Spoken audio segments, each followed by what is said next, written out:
Assalamualaikum, selamat pagi. Bertemu lagi dengan saya, Ibu Lis Lesmini, dalam mata kuliah pengantar bisnis. Baiklah, kita akan masuk ke materi kuliah ketiga, yaitu pendirian badan usaha. Seperti kita ketahui bahwa bisnis tidak terlepas atau sangat berkaitan erat dengan perusahaan. Nah, bagaimana prosedur pendirian perusahaan atau badan usaha? Pertama, kita akan menjelaskan dulu apa itu badan usaha. Badan usaha merupakan kesatuan yuridis dan ekonomis, katanya. Jadi ada aspek legal, ada aspek ekonomi, ya, atau kesatuan organisasi yang terdiri dari faktor produksi yang bertujuan mencari keuntungan. Jangan lupa apa itu faktor produksi, ya.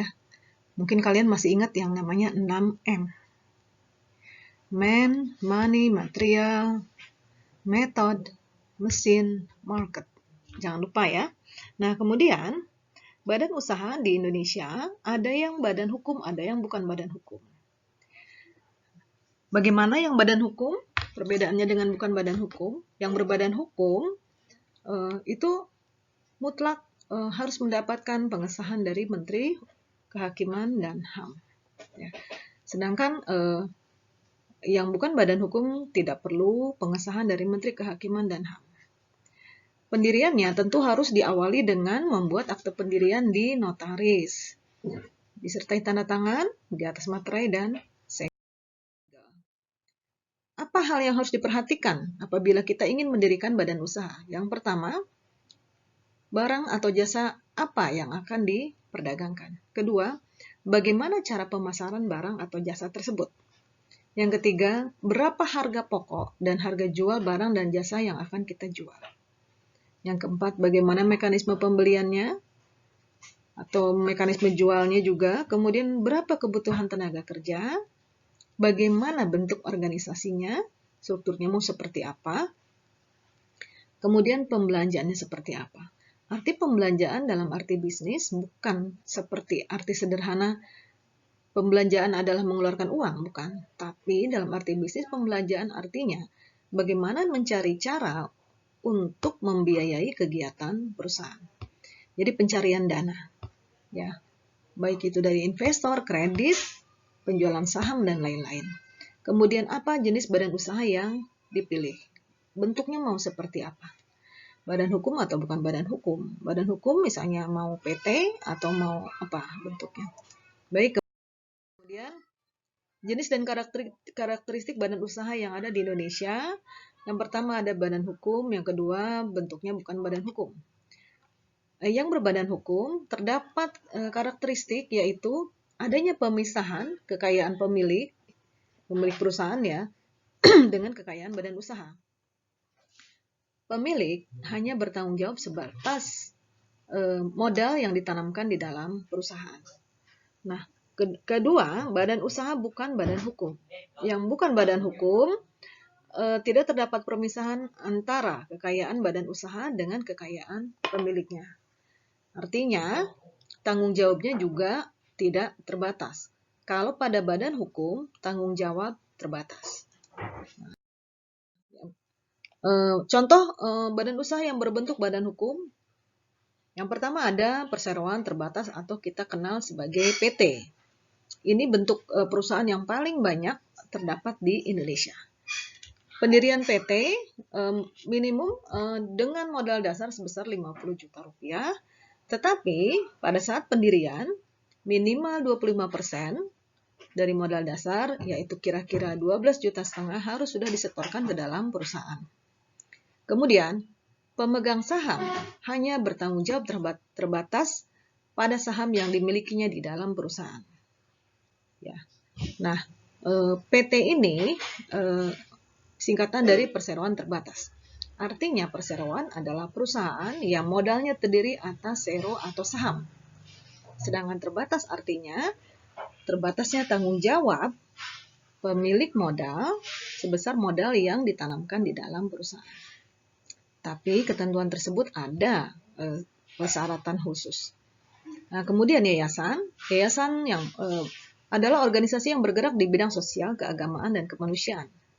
Tidak mempunyai anggota. Nah, seperti juga PT, yayasan kan badan hukum.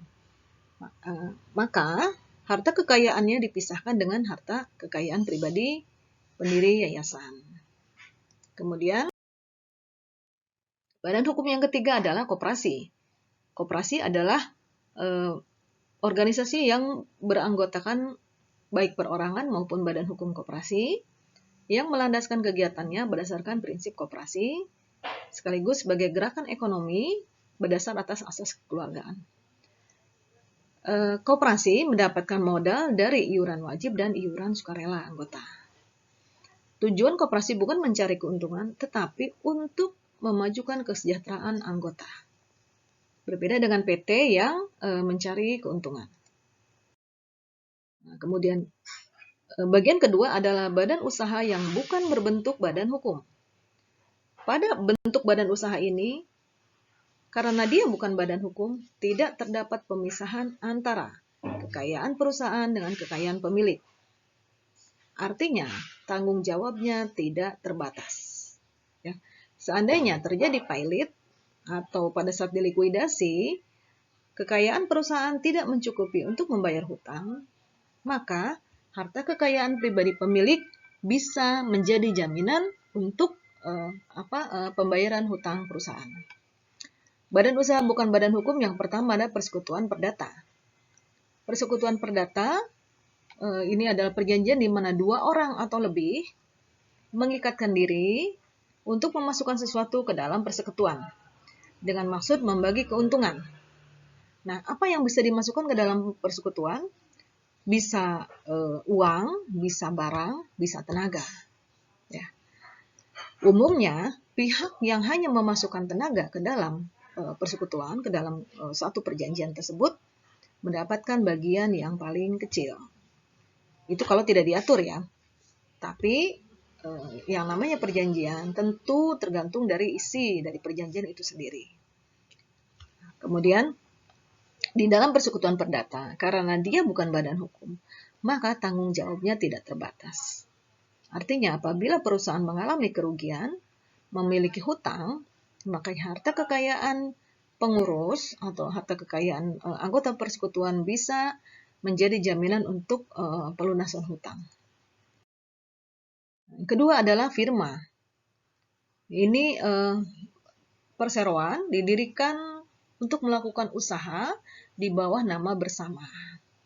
Umumnya, nama firma menggunakan nama para pendirinya atau para sekutu di dalam firma.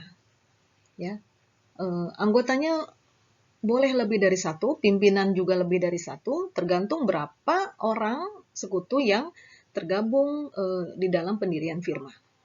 Jadi misalnya firma itu pendirinya ada 3 orang, maka pimpinannya juga 3 orang. Sifatnya kolegial, artinya semua keputusan harus diambil berdasarkan mufakat bersama. Nah, para anggota memiliki tanggung jawab penuh terhadap hutang-hutang firma. Nah, ini ditanggung renteng, artinya kerugian dibagi bersama. Ketentuan tersebut dikecualikan apabila ada salah satu sekutu firma yang melakukan tindakan tanpa persetujuan sekutu yang lain. Kemudian yang ketiga, persekutuan komanditer yang kita sebut sebagai CV atau komanditer vennootschap. Berbeda dengan firma yang semua anggotanya adalah pimpinan, persekutuan komanditer terdiri atas sekutu aktif dan sekutu pasif. Sekutu aktif adalah sekutu yang menjalankan perusahaan, mengelola perusahaan. Kita menyebutnya sekutu komplementer. Dan sekutu pasif, kita menyebutnya sekutu komanditer, adalah sekutu yang menitipkan modalnya di dalam persekutuan. Nah, sekutu pasif atau sekutu komanditer hanya bertanggung jawab sebesar modal yang telah disetorkan ke dalam CV. Tapi dia umumnya tidak boleh ikut campur dalam pengelolaan CV. Sedangkan sekutu pasif bertanggung jawab sepenuhnya atas kerugian CV, karena dia yang menjalankan perusahaan. Ya. Tetapi ketentuan ini tidak berlaku apabila sekutu pasif ikut mengelola perusahaan. Jadi kalau sekutu pasif ini tidak hanya menyimpan uang, tapi juga ikut-ikutan mengelola perseroan, persekutuan, maka dia juga bertanggung jawab penuh terhadap kerugian perusahaan. Apa bedanya CV dengan PT? Perbedaan mendasar adalah CV bukan badan hukum, PT badan hukum. Nah, CV firma persekutuan perdata, tidak ada pemisahan harta kekayaan, kemudian tanggung jawabnya tidak terbatas. Sedangkan PT, sebagai badan hukum, ada pemisahan harta kekayaan dan tanggung jawabnya terbatas. Nah, kemudian, bagaimana cara pendirian badan usaha berbadan hukum? Ini ya. Ada yang pertama tahap pengajuan nama. Tahap pengajuan nama ini di mana nama kita tidak boleh menyerupai nama yang perusahaan yang sudah ada. Setidaknya ada pembeda, misalnya dari huruf, dari bentuk huruf, dari warna, dan lain-lain. Apabila nama perusahaan sudah disetujui, kemudian kita tahap pembuatan akte pendirian di kantor notaris. Ya, selanjutnya akte pendirian oleh notaris akan diajukan kepada Kementerian Hukum dan HAM. Nah, kemudian kita juga harus membuat domisili perusahaan di kantor kelurahan. Domisili perusahaan ini penting untuk keperluan alamat atau tempat kedudukan perusahaan, untuk urusan-urusan hukum terutama. Kemudian tahap permohonan NPWP ke kantor pajak, kemudian kita juga kemudian tahap pengesahan anggaran dasar perseroan oleh Menteri Hukum dan HAM. Sejak kapan sebuah PT dikatakan sebagai badan hukum? Yaitu sejak adanya surat pengesahan dari Menteri Hukum dan HAM.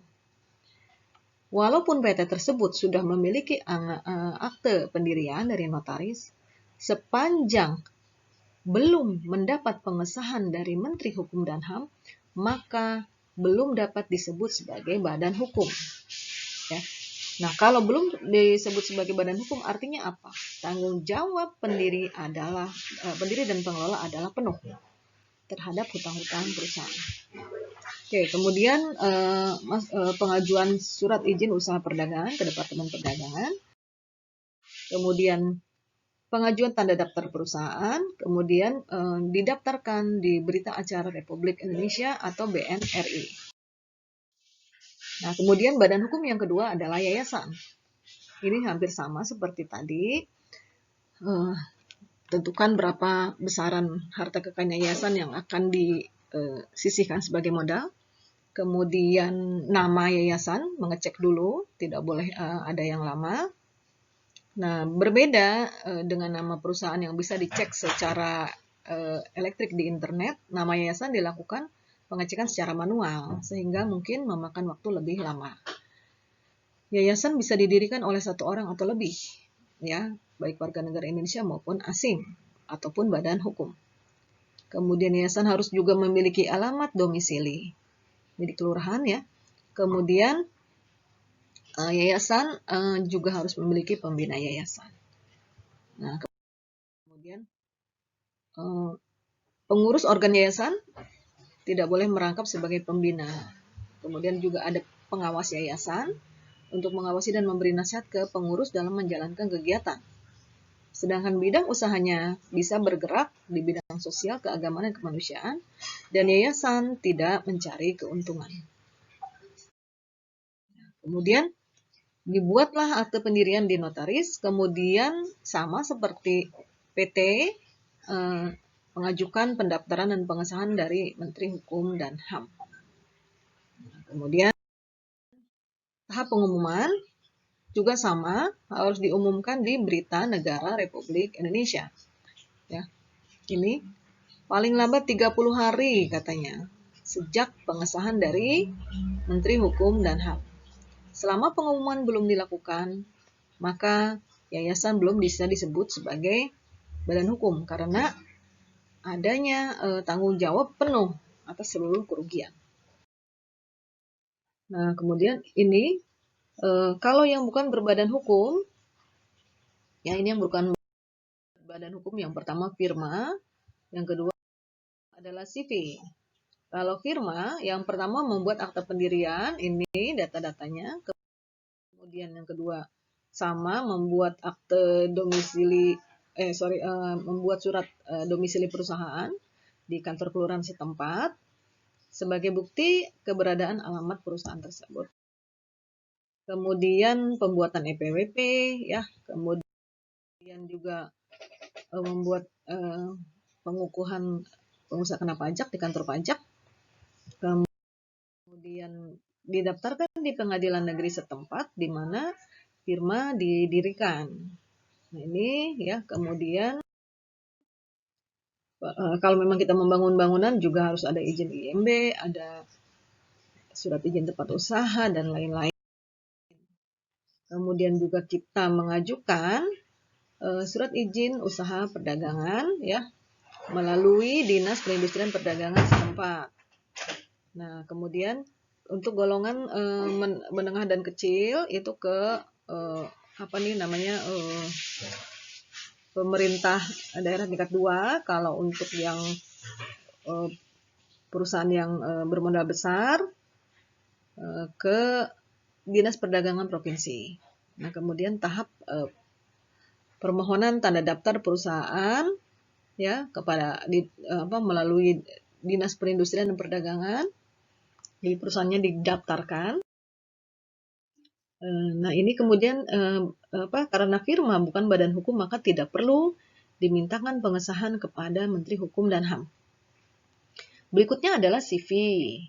CV dasar hukumnya adalah pasal 19 Kitab Undang-Undang Hukum Dagang. CV seperti yang tadi saya bilang, Komanditer Penoskap atau Persekutuan Komanditer, ya. Ini perseroan didirikan oleh seorang atau lebih yang bertanggung jawab untuk keseluruhan, di mana satu orang sebagai pengelola perusahaan dan pihak yang lain sebagai pemberi pinjaman uang atau pemilik modal. Tahap pendirian CV sama seperti firma, ya, yang tadi ini sama seperti firma. Nanti Anda bisa lihat. Nah, ini. Nah, kemudian ada peraturan Menteri Hukum dan HAM nomor 17 tahun 2018 bahwa persekutuan komanditer, persekutuan firma, dan persekutuan perdata, artinya bentuk-bentuk perusahaan yang bukan badan hukum, ya, itu harus didaftarkan melalui sistem administrasi badan usaha. Permohonan pendaftaran diajukan kepada Menteri Hukum dan HAM. Tapi bukan untuk mendapatkan pengesahan, tapi untuk didaftarkan. Ini ya. Nah, ini